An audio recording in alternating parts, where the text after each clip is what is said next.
जय श्री राम। बहुत स्वागत आपका हमारे बेहद खास कार्यक्रम में। मैं हूं आपके साथ आचार्य राज मिश्रा। बहुत दुख होता है जब कोई सनातन धर्म पर अपनी उंगली उठाता है। बहुत दुख होता है जब कोई ज्योतिष पर अपनी उंगली उठाता है। अभी कुछ दिन पहले की बात है, ध्रुव राठी जो एक बहुत बड़े यूट्यूबर हैं, उन्होंने कुछ वीडियो का सहारा लेकर के कुछ एस्ट्रोलॉजिकल झूठे प्रेडिक्शन को लेकर के और एक बहुत प्रसिद्धि पाने के लिए, बहुत नाम कमाने के लिए एक वीडियो तैयार किया और शायद उसको बहुत सारे लोगों ने देखा भी। अपने नाम को कमाने के लिए, अपने आप को ऊंचा उठाने के लिए धर्म को बदनाम करना, ज्योतिष को बदनाम करना शायद सबसे गलत है।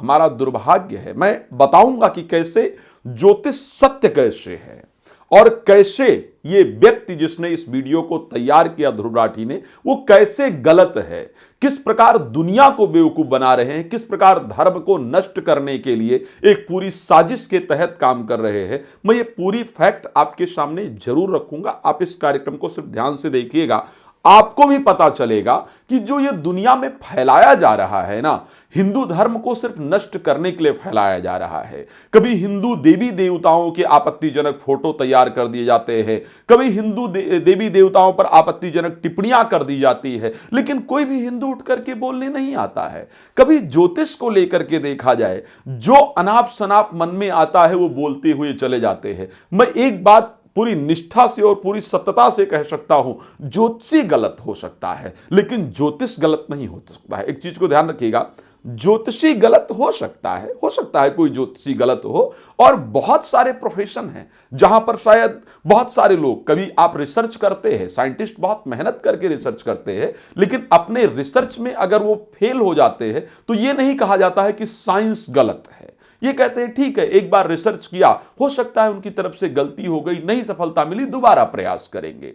अगर आप सोच लीजिए चंद्रायन 2 छोड़ा गया और वो जाकर के सफल नहीं हुआ, उसमें असफलता मिल गई, तो किसी ने ये नहीं कहा कि नहीं रिसर्चर पूरी तरह से गलत है, साइंस पूरी तरह से गलत है। लेकिन अगर एस्ट्रोलॉजर की एक प्रेडिक्शन गलत हो जाए तो ऐसी परिस्थिति के अंतर्गत उसको लेकर के पूरी दुनिया में हाय हुल्ला मच जाता है, पूरी दुनिया में बवाल मच जाता है। अब अगर हम बात करते हैं आपसे, ध्रुव राठी जो कि एक यूट्यूबर हैं, कुछ दिन पहले एबीपी न्यूज पर एक प्रोग्राम रखा गया था जो कि वर्ल्ड कप 2022 जो चल रहा था ऑस्ट्रेलिया के अंतर्गत, उसमें इंडिया और इंग्लैंड दो टीमें जाकर के, आई थिंक सेमीफाइनल मैच था जहां पर इंडिया और इंग्लैंड दो टीमें जाकर के खेल रही थी।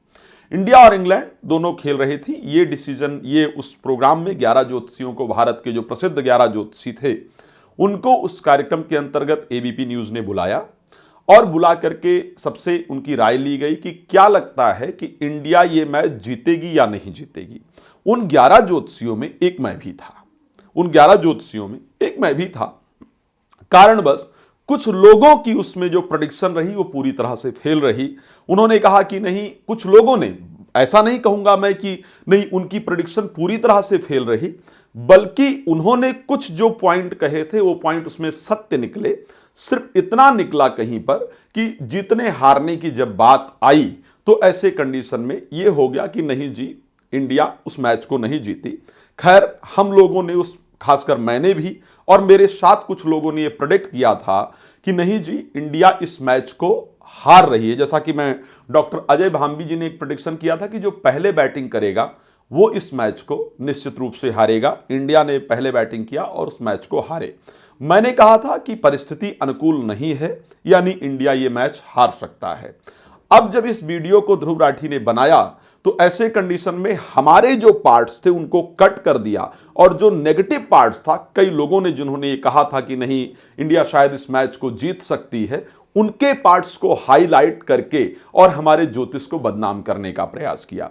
अब मैं आपको बता देता हूं, आप खुद डिसाइड कीजिए कि क्या जो लोग ज्योतिष को गलत कह रहे हैं, क्या वो सही हैं या हमारे परमात्मा, हमारे वेद, हमारे शास्त्र सही हैं। ये आपको डिसाइड करना है। मैं अपना डिसीजन नहीं दे रहा हूं, ये आपको डिसीजन लेना है कि कौन सही है और कौन गलत है।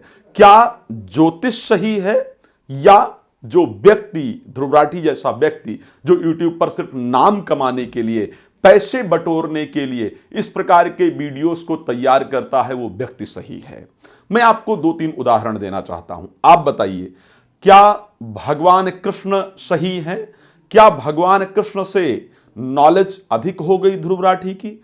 जिन भगवान कृष्ण ने गीता के दूसरे अध्याय के 10वें श्लोक में, बहुत सुंदर शब्दों में एक श्लोक आता है गीता के दूसरे अध्याय के 10वें श्लोक में, जिसमें भगवान कृष्ण स्वयं कहते हैं, ज्योतिषाम रविरंशुमान, मैं ज्योतिष में सूर्य हूं, मैं नक्षत्रों में चंद्रमा हूं, नक्षत्राणाम अहम शशि। जहां पर भगवान कृष्ण स्वयं कहते हैं कि मैं नक्षत्रों में चंद्रमा हूं, तो क्या भगवान कृष्ण गलत हो गए? और जो एक ध्रुव राठी आकर के ये कह देता है कि नहीं, ज्योतिष बिल्कुल पूरी तरह से फेक है, वो व्यक्ति सही हो गया। मैं आपको एक और उदाहरण देता हूं। श्री रामचरितमानस एक इस प्रकार का ग्रंथ है जिसको भारत ही नहीं पूरा विश्व फॉलो करता है, जिसको पूरा विश्व मानता है। श्री रामचरितमानस एक इस प्रकार का ग्रंथ है जिसके अंतर्गत जब माता पार्वती का जन्म होता है, तो जन्म होने के बाद महामुनि नारद जब जाते हैं तो माता पार्वती के पिता ला करके माता पार्वती को महामुनि नारद के चरणों में प्रणाम करवाते हैं और उनसे कहते हैं, कहहु सुता के दोष गुण मुनिवर हृदय विचार। हे मुनीश्वर, मेरे पुत्री की हस्तरेखा को देखिए और इसके गुण और दोष को बताइए। तो महामुनि नारद कहते हैं, जोगी जटिल अकाम मन, नगन अमंगल भेष, और अस्वामी यही का मिलई, परी हस्त असरेख। इस प्रकार का पति, इसको जो इसका हस्तरेखा है उसमें इस प्रकार के पति का वर्णन है, उसका बहुत स्पष्ट रूप से महामुनि नारद करते हैं। तो क्या हम ये माने कि नहीं, जिस व्यक्ति ने ज्योतिष को बदनाम करने के लिए, जो अनेक लोग उत्पन्न हो रहे हैं सिर्फ धर्म और ज्योतिष को बदनाम करने का प्रयास कर रहे हैं, वो लोग सही हैं और गोस्वामी तुलसीदास जी गलत हैं, या महामुनि नारद का ज्ञान गलत था, महामुनि नारद जो ज्योतिष पर भरोसा करते थे वो गलत था। महाभारत काल के अंतर्गत ज्योतिष का वर्णन है, तो क्या हम ये माने कि हमारा महाभारत ग्रंथ झूठा है? क्या हम ये माने कि हमारा श्री रामचरितमानस ग्रंथ झूठा है? क्या हम ये माने कि हमारा गीता झूठा है? सिर्फ जो लोग ज्योतिष को बदनाम करने का प्रयास कर रहे हैं, सिर्फ वो सत्य है। मैं और कुछ प्रमाण आपको देता हूं। भारत के गृह मंत्री रहे राजनाथ सिंह जी अपनी एक सभा के अंदर बहुत स्पष्ट रूप से जाकर के कहते हैं कि जो प्रेडिक्शन मौसम विभाग को लेकर के, शायद वैज्ञानिक जो मौसम विभाग के शास्त्री हैं, जो मौसम विभाग के मर्मज्ञ हैं, वो नहीं कर पाते हैं, उस प्रेडिक्शन को हमारे भारत के जो विद्वान पृष्ठ हैं वो 60-70 रुपए के पंचांग को देख करके प्रेडिक्ट कर देते हैं। इससे बड़ी और विशेषता क्या हो सकती है? मैं और अधिक बात करूंगा, और भी बहुत सारी चीजें हैं जिन पर मेरे को चर्चा करना है इस कार्यक्रम में। मैं चाहता हूं कि ज्योतिष की सच्चाई क्या है, क्या परिस्थिति है, उसको लेकर के वर्णन किया जाए और उसको लेकर के जानकारी प्राप्त किया जाए। आप लोग देखते हैं समुद्र के अंतर्गत जो लहरें आती हैं, जो तरंगे आती हैं, आप लोगों ने पूर्णमासी के दिन उसका विशेष प्रभाव देखा होगा। तो क्या इसको ज्योतिष से हटा करके देखा जाए, अलग देख लिया जाए? ज्योतिष में दिग्दाह, नक्षत्र मंडल में दिग्दाह लक्षण, उल्का लक्षण, परिवेश लक्षण, इस प्रकार के बहुत सारे जो है वो वर्णन प्राप्त होते हैं। आपको बता दूं, ज्योतिष कहता है कि अमावस्या को लेकर के, अमावस्या के समय, अमावस्या को और पूर्णमासी के आसपास जो भूकंप है वो सबसे अधिक आता है। ये कहा गया है, ये एक बहुत बड़ा रिसर्च का विषय है। शायद इस पर रिसर्च बहुत अच्छी तरीके से नहीं हो पाया है, लेकिन अमावस्या या पूर्णमासी के आसपास पृथ्वी पर बहुत भूकंप आने का संयोग बनता है। अधिकतम भूकंप जो आने का संयोग है वो इसी समय पर बनता है।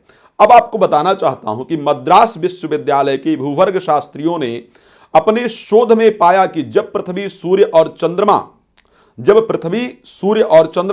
0.180 का कोण निर्माण करते हैं तो पृथ्वी पर गुरुत्व आकर्षण का दबाव बढ़ने लगता है और तब पृथ्वी अपने गति में परिवर्तन करने को मजबूर हो जाती है, जिसके कारण टेक्टोनिक परतों का सरकना संभव होता है। अगर ग्रहों का समय समय पर अवलोकन किया जाए और भूवर्ग के साथ इसका अवलोकन किया जाए तो 1 माह पहले यह पाया जा सकता है और इसका वर्णन गर्ग संहिता के अंतर्गत स्पष्ट रूप से किया गया है कि अगर हम इसका गर्ग संहिता में स्पष्ट वर्णन किया गया है कि अमावस्या और पूर्णमासी जहां पर कि सूर्य, चंद्रमा और पृथ्वी सब एक साथ होते हैं, यहां पर विशेष रूप से जो भूकंप आने का संयोग होता है वो बनता है। यही बात मद्रास विश्वविद्यालय के भूवर्ग शास्त्री कहते हैं। सोवियत रूस ने भी इस पर सफल परीक्षण किया है, ध्यान रखिएगा, सोवियत रूस ने भी इस पर सफल परीक्षण किया है। विश्व में 55.8% ग्रहण इन्हीं तिथियों के आसपास हुए हैं, अमावस्या और पूर्णमासी के आसपास हुए हैं। 33.5% भूकंप चतुर्दशी एवं प्रतिपदा पर विश्व में हुए हैं।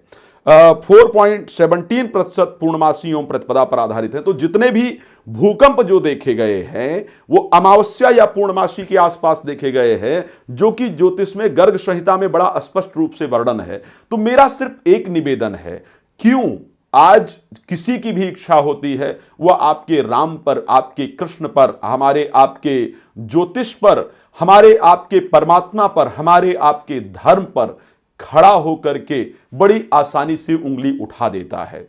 उसका रीजन है कि हमारी एकता नहीं है, हम जागृत नहीं हैं। इस कारण से इस प्रकार के लोग सिर्फ अपने नाम को कमाने के लिए ऐसी उल्टी सीधी बात करते हैं। मैं चैलेंज करता हूं कि जिस व्यक्ति को भी ज्योतिष पर शंका है, जिस व्यक्ति को भी धर्म पर शंका है, जिस व्यक्ति को भी मंत्रों पर शंका है, वो आकर के स्पष्ट रूप से मुझसे उसका प्रमाण ले सकता है, मेरे साथ उस पर बहस कर सकता है। लेकिन मैं निवेदन करूंगा, कृपया इस प्रकार के उल्टे सीधे नाम कमाने के लिए उल्टे सीधे वीडियो यूट्यूब या सोशल मीडिया पर नहीं डालें, क्योंकि वैसे भी अगर देखा जाए तो युवा बहुत भटक रहा है, शायद उसका संस्कार बहुत खत्म हो रहा है, संस्कार नहीं उसके अंदर इन्वॉल्व हो पा रहा है, पारिवारिक लोग व्यस्त होने कारण संस्कार नहीं दे पा रहे हैं। सोशल मीडिया पर अगर इस प्रकार की वीडियोस आएंगी तो शायद उसका बहुत बुरा प्रभाव पड़ेगा। मैं निवेदन करूंगा कि प्लीज इस प्रकार के वीडियो ना डालें। किसी को शंका है तो मुझसे बात करें। जय श्री राम, बहुत धन्यवाद। कितनी देर? 13 मिनट।